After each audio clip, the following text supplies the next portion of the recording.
Hello everybody, and welcome back to Sid Meier's Alpha Centauri. As always, my name is General Confusion. I apologize if I sound a little tired in this video. I'm actually recording this in the morning after getting back from work. I work a graveyard shift.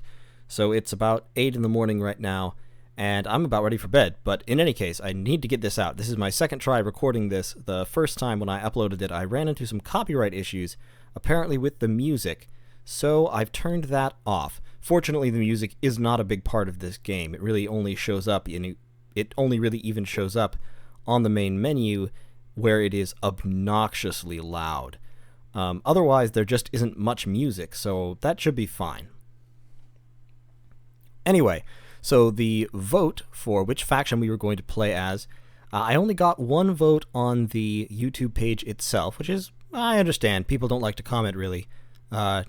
You normally only get a lot of comments if there's really a lot of people watching a video. So I drew some votes from the thread that I created about this Let's Play on the Space Battles forums, and the winner there turned out to be the Gaians, counting the one vote on the YouTube page itself. So we will be going with Gaia's stepdaughters for this game. We are going to customize a random map just because, well, should I use the map of planet or the huge map of planet? I guess that's kind of the baseline. I know it pretty well, though, so I'm going to use a random map just to make sure I don't have another unfair advantage over the AI. Okay, so we're going to go with a huge planet because I tend to like longer games and it will let me show off more of the game. We're going to have standard ocean coverage, average erosive forces, so this controls how tall mountains will be. Average native life forms. We don't abundant increases your score but also makes the early game quite a bit more difficult in some ways, and rare reduces your score and also just makes the game kind of more boring. Plus, as the Gaians, you do want native life forms around because the Gaians can capture them, and I'll talk about that more in detail when I get into the Gaian faction and really sort of delve into the meat of what their advantages and disadvantages are. And average cloud cover. This affects rainfall and nutrient production. We're going to play on talent difficulty level. On this level, you do get a slight bonus over the AI, so rather the AI players get a slight penalty that affects them in some ways. That being so, I still think this is pretty fair just because the AI really does tend to gang up on the player, especially once you start pulling ahead, the AI will gang up on you. And I'm not really playing this in order to, like, how do I put it?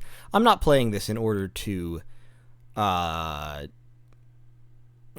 do want to challenge myself, but I don't want to be scrambling to survive every moment like I might if I was playing on Transcend. And I don't want to be forced into playing in a hyper-optimized way, because I play this game to have fun, and I really enjoy the game and the story of the game, and so I want to be able to focus on things besides wringing every little last bit of advantage out of my bases. So I'm just going to play on talent. We're going to play with mostly standard rules because I want to get sort of the baseline game experience out there. I am going to customize one thing. So in the rules, you can see there's lots of things you can customize.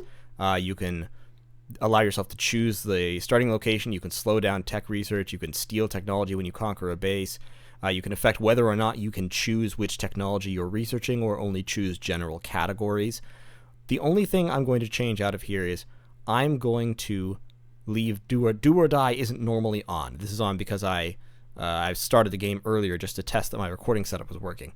So normally this is off under standard game rules, which means that excuse me, which means that players that you eliminated, AIs, have a chance to survive, have a chance for their faction leader to get in an escape pod and jet away and start their faction anew somewhere else on planet. It sounds like a good idea, but honestly, it's just kind of a nuisance because an eliminated faction will be so far behind everybody else that they will never have a chance to succeed after that. They will always be, at best, a client state of somebody else, and they'll just sort of be annoying. So I'm going to turn that on just to make sure that I don't have to deal with that kind of nuisance late game. And we are playing as Gaia's stepdaughters. In the Great Commons at Gaia's Landing, we have a tall and particularly beautiful stand of white pine, planted at the time of the first colonies. It represents our promise to the people and to planet itself, never to repeat the tragedy of Earth. Okay, Lady so Deirdre Sky, Planet Dreams. I'm sorry, I almost cut you off, Lady Sky. So we are playing as Lady Deirdre Sky. I could change the name here, or the gender or whatever to fit me. I'm not going to, because Deirdre is a character, and we're playing as that character in the universe of this game. So, Deirdre Sky is a radical environmentalist. She's a very successful biologist, which was how she got on this mission, if you look into some of the background material. And so she was that was her position with the Unity, the name of the starship, that took them here to this planet before everything disastrous happened out here in space. And now she's leading this faction of people who want to figure out a way to live in harmony with this new planet, or at least prevent the ecological catastrophe that devastated Earth right before they left. Sounds good, right? Okay, Deirdre, a new era of struggle and opportunity awaits you. The UN Starship Unity has arrived in the Alpha Centauri system after a 40-year voyage. All contact with Earth has been lost. After Captain Garland's assassination by an unknown assailant, the crew mutinied and split into factions. In the ensuing conflict, some seized control of the Unity's colony pods. You now shape the destiny of your Gaian faction, which has just made Planetfall.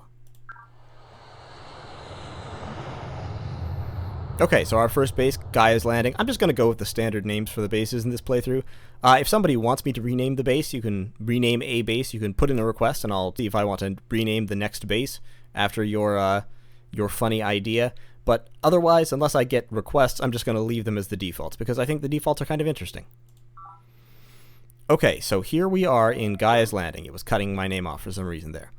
So this is what Gaian bases look like. They're kind of these tree-looking things with the platforms growing out of them, which is kind of cool. You can see there's a lot of information on this screen, although it looks pretty blank right now. So we've got the base, we've got our unit, which is a scout patrol. Down here we have our unit panel, which tells us stats, attack, defense, move. Our morale level, very green, which means that he is getting a big penalty, generally speaking, to his combat because his morale level is low. Independent, which means he's not controlled by any base, and so there's no support cost being paid for him. Moves 1, no orders. Here we have this tile that our cursor is on, information about it, its elevation, it's flat and moist. All of these characteristics are really important when you start talking about terraforming, which we're probably not going to get into too much detail about in this video. That's really a subject that I could go on, for an hour about, because it's very complex. Here we have the date, the mission year 2101, this is turn 1. Econ, so our economy, we're making 1 energy credit per turn, and 50% of our total energy income is going to that. Psych, we're spending nothing on psych, so we're not spending any money making people happier. Labs, we're spending half our money on labs, and we have 22 turns until our next expected research breakthrough. So, the first thing to do is go into our base. Here's the base screen. This shows all of the tiles that we can see around the base. As you can see, the game is based on a square grid. We have 1 worker down here. He's a worker. We could turn them into a doctor, but then we would lose our guy up here. We would lose a tile. And doctors generate psych energy, but only 2 of it. So they're not actually terribly useful, except in certain situations where you really, really need them. So we're going to set him back to a worker. Our base tile automatically gets worked. We don't need a worker to... excuse me, I can't talk. We don't need a worker to take advantage of this tile. It generates 2 nutrients, 1 mineral, and 2 energy. Nutrients are what grows the base. Once we accumulate this many nutrients every turn, and each one fills in a box up here. And once all the boxes are filled up, we get a new worker. So it's going to take us 20 turns right now. Minerals are what we use to build things. We're getting 2 per turn. Our former down here, we got a bunch of free minerals because this is a new base. New bases get free minerals, generally speaking. And so in 4 turns at our current rate, we will have a former, which will allow us to terraform and make these other tiles more productive. That's really valuable because, as you can see, this tile generates 1 nutrient and 1 mineral. Most of these generate 1 or maybe 2 resources total. That's just not very much. A worker needs 2 nutrients just to support themselves. And then, we need plenty of minerals to actually produce anything. And we need plenty of energy in order to make any money, because energy, the third resource, is both our income and our research speed. It gets divided up between the 2, and you can set that ratio. But generally, you want to keep it about 50-50 for efficiency purposes. And right now, that means we only put 1 into each. So we don't make much money, and we research very slowly. Up here you can see our base facilities. We have a governor, so we could turn on an AI to manage the base. We could give him priorities. I'll use that late game to limit the micromanagement, but for the first, I don't know, 100 turns, I'm definitely not going to be using the governor because the governor is not very good. We have no commerce because we're not trading with anybody. Here we can see the year, our total energy reserves, and our eco damage. This will become important late game. It's not important now. Just ignore it. So, that's the base screen. And down here, this button allows you to nerve staple workers if you can nerve staple. As you can see, the people will not stand for a nerve stapling. To accomplish such an atrocity, we will need to increase our police rating. So the Gaians don't start off with the ability to do this because our police rating is low. Speaking of police rating, let's go into the social engineering screen. This is one of the best parts of this game, the most interesting parts, at least to me. So, politics, economics, values, future society, all of these boxes, these 3 boxes here, will get filled in as the game goes on as we research things. And each and every one of them will have different effects that allow us to modify our society, make our society better in some ways, worse in other ways, and will affect our diplomacy with other factions, because every faction in the game has something they really like and something they hate. And then they have a couple things they kind of mildly dislike. So, excuse me, I'm sorry, I've been talking all night. Okay, where was I? Right. So, your choices here are both valuable because they affect your stats in all these various areas: economy, efficiency, support, morale, police, growth, planet, probe, industry, and research, but also because they affect your diplomacy and how the AI sees you, which is very, very important to keep in mind. So, as the Gaians, we start off with +2 efficiency. That means I'll go through these really quickly, not really in detail. Right now, I'll just start off with the things that we have. So, +2 efficiency. Commendable efficiency means that we transfer energy between bases better, so we suffer less loss from inefficiency, from, energy loss in transfer. And it means that we pay less of a penalty when we're messing with these sliders. See, -4% labs, -8% econ when we go off the 50-50. It gets bigger as we go further off. By the time you have labs 100%, you're losing 1/5 of everything you do. So generally you want to keep it near 50-50 unless you have some kind of specialized strategy. Like, if you're playing a faction that is very bad at research, then maybe you just go, screw it, I'm not going to pay any attention to research, I'm going to pump everything into the economy. And, just don't even worry about research, I'll get it all by stealing it from somebody. But for us right now, we're just going to stay at 50-50. Morale gives our military units a bonus or penalty. Since we have -1, it's a penalty. Our units start off at very green instead of the green that is standard. So they have, I think, a -25% penalty. Green units have a -12.5% penalty. Disciplined units are 0. Then you have hardened, veteran, commando, and elite. So you can go quite a ways up. Basically, our military units are bad. Police, we can only have 1 police unit, so only 1 unit can have an effect on the population and help prevent drone riots. And we can't nerve staple, which you usually don't want to do if you can avoid it, but we don't even have the option. We have +1 planet, though, and that's very valuable. We get a bonus in psi combat with mindworms, which are the native life forms, and they attack psychically. They are little worms that swarm by the millions, and they attack by paralyzing people with psychic fear, and then burrowing into their brains and planting eggs. It's really very, very unpleasant. We'll meet some mindworms pretty quickly, probably. But so the planet rating gives us a bonus in psychic combat with mindworms, and it also reduces ecological damage, and it also, having a positive planet rating, allows us to capture mindworms. So we have, with +1 planet, a 25% chance anytime we attack a mindworm unit to just take it for our own and have it join our faction. And it is a free military unit, it engages in psi combat, and it's not affected by this. This has no effect on mindworms. Which is really... So mindworms are very, very valuable. Also, as the Gaians, although this isn't listed anywhere, you just kind of have to figure this out. The Gaians get the first mindworm attack, they automatically capture. For free. No ifs, ands, or buts, 100% chance. Later on, once we get some more options here, we can boost our planet up to +3 pretty easily, which will give us a 75% chance to capture mindworms, and that can be huge. The other ones, real quick, economy governs your income. The holy grail here is +2 economy, because that gives +1 energy in every square that your workers are working forever. Support governs how many units you can have without starting to pay mineral costs for them. Right now we're at 2 free units per base. Growth governs how fast your bases grow. It reduces the size of that box over in the base screen. Probe governs how easy you are to infiltrate with the game's spy unit, which is called a probe team. Industry gives you bonuses to production, so it reduces the number of minerals required to build things. And research gives you a bonus to how fast you can research. Okay, so we have nothing to do here right now because we have no options. We have just started the game. We have no technologies except one. As the Gaians, we start off with a technology called Centauri ecology, which is what lets us build formers and what will allow terraforming.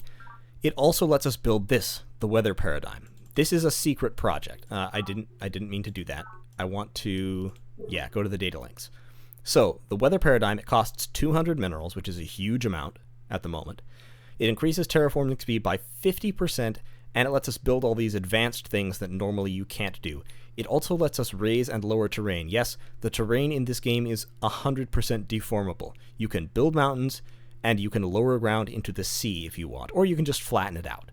But really, why would you do that when you can, use the ocean as a weapon against your enemies? If that's not cool, I don't know what is. So, and also raising mountains does things like it affects rainfall patterns. So you get more nutrients on one side of the mountain and less on the other. You can get more solar energy because you're closer to the sun. All this cool stuff happens. So I'm sorry, I'm rambling a little bit, but it really is a very complicated and very interesting and very detailed system. So the weather paradigm, if I can speak English goodly, the weather paradigm is very valuable, but it's expensive, so we're not going to start it right away. Our first priority is to get a former out. That will let us terraform this area and increase production radically by putting down forests, which give you a very balanced nutrient, mineral, energy output. By putting down farms and mines and solar collectors, we'll be able to grow this base a little more quickly than it could normally, and also get a bunch more minerals, which will let us build things much more quickly. And that's very valuable, because the other thing we want to do is we want to get out more colony pods. I'm actually going to insert one right after this former, and we want to get the weather paradigm sometime soon, hopefully sooner than 100 turns. So our short-term goal here, we have two actually. Our short-term goals are to get out colony pods and start expanding as quickly as possible, and get the weather paradigm before turn 2200. So that's the basic strategy. We have one scout patrol, and I'm just going to start scouting with him. We also start off with one colony pod. I'm going to send the colony pod in the other direction. That's dangerous because I could run into mindworms, but it could also pay off. So here, since I'm on blind research, I can't pick specifically which technology I want to focus on. I have to focus on an area or multiple areas, and that will increase the chance that the next random tech we get will be in those areas. So right now I'm going to focus on explore and build. These will allow me to hopefully get new fast unit types from explore and build up base structures and remove some limitations that I currently have with the build technologies. So we're just exploring a little bit. We've got our colony pod and our scout patrol moving around. This thing is a unity pod. It contains a random event. Sometimes they're good, sometimes they're bad. Usually they're good, especially since this one is on safe terrain, so I'm just going to move on to it. And it has found mineral resources. So if we click on this space, you can see over here, minerals bonus. Anything that I can work that space and get a bunch of extra minerals from it. The other valuable thing about these special resources that I'll talk about really quickly is that in the early game, you have limitations on how many resources you can get from any given square. It's 2, a maximum of 2 of each type. Normally, that is. You have to research certain technologies, which are sort of midway up the tech tree, about a third to a half of the way up the tech tree, in order to lift those limitations. These squares obviate those limitations. So this square can give me more than 2 minerals. That's very valuable. So what I'm going to do probably is just move him maybe one more space in some direction and build a base really close here. This is a river Rivers speed up your movement, and they also generate extra energy. So if you build a thing on a river, you get an extra point of energy from it. Mineral resources. And there's another minerals bonus. This is actually pretty cool, although I appear to be on a small island, which is bad. Production complete. Okay, I'm going to actually move right down here and build a base. Now, this red stuff right here is xenofungus. Xenofungus is very slow to move through, does not produce much by way of resources, and also occasionally spawns mindworms. So that's bad, but the good thing is my formers can clear it out. Late in the game, as the Gaians, you actually want some fungus around because, well, you have access to lots of mindworms, and mindworms can move through fungus as if they were roads, so very quickly. But for right now, it's not that useful. So we're going to get a free scout patrol, which we will use to garrison the Flowers Preach, and then we're going to build a former. We have our former from Gaia's Landing. None of this terrain around here is actually very good. We have a bunch of rocky squares that are only moist, so they're not very nutrient heavy. We need nutrients most right here in the early game. So I think what I'm probably going to do is I'm going to move out and I'm going to start making some forests. Forests don't produce a huge number of nutrients, but they do produce a lot of minerals. And so they'll allow me to ramp up production pretty quickly. Complete. And that's kind of what I need. So Shift F to make a forest. The other good thing about forest is that they actually spread on their own to some extent. This pod is in fungus. That gives it a very good chance of giving me a bad result. So I'm not going to grab it right now. I'm just going to have this guy hold in here to garrison this base. Yeah, I appear to be on a tiny island. That's kind of a bummer. Okay, so we've got a patch of forest there. So as you can see, it gives me 1 nutrient, 2 minerals, and 1 energy. That's much better than this other square I was working on. However, my colony pod, if I kept building it, would actually be done before my base grows. That's bad. So I'm actually going to change to building... Yeah, I'm going to build another former. Having as many former turns available as possible is pretty valuable. If you can discover a better way of life than office holding for your future rulers, a well-governed city becomes a possibility. For only in such a state will those rule who are truly rich, not in gold, but in the wealth that makes happiness, a good and wise life. Plato, The Republic, Data Links. Okay, so we've discovered social psych. Every technology in this game will be accompanied by a quote, sometimes by a real-life philosopher, more often by a character from the game, a faction leader or some minor character from one of the factions. And that makes up a lot of the story in this game. And these quotes give you a little bit of insight into what these technologies actually represent. So, social psych, this is some kind of, soft sciences breakthrough that tells us something about how to help people function in society in a way that helps them be, happy and productive. It unlocks several other technologies. It's a prerequisite to doctrine loyalty, ethical calculus, and secrets of the human brain. And it allows us to build the Rec Commons, which reduces the number of drones in a colony by 2. Drones are unhappy citizens, they don't work, and if you have too many of them, you have drone riots and the colony does nothing. The base does nothing for a turn, or longer until you can find a way to resolve the drone riots. So this is a very useful structure, especially once your empire starts getting larger and you start getting drones because of your huge bureaucracy and all that. It gets bad, but that really helps mitigate it. I'm going to keep my research priorities for now. Okay, 2111, first research breakthrough since Planetfall. Okay, I'm going to cut the video here. We've gotten a start. We've played our first 10 turns. I've done a lot of talking and explaining about game mechanics. We've discovered that our starting location, while good in resources in some ways, looks like it's very small and isolated, which is bad. We're going to have to colonize this island heavily, and then we're going to have to try to get hold of water units as quickly as possible, get some transports out there, start building water bases, and do everything we can to get off this rock.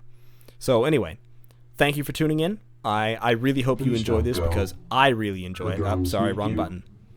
They look up to you. Alright, I'll play that again before we leave here just because I love that little voice. So, sorry. Thank you for tuning in. I hope you enjoyed this as much as I do, because I'm really enjoying doing this, and I anticipate continuing to enjoy it. So, hope you'll tune in for the next one, and I will see you around. Please don't go. The drones need you. They look up to you.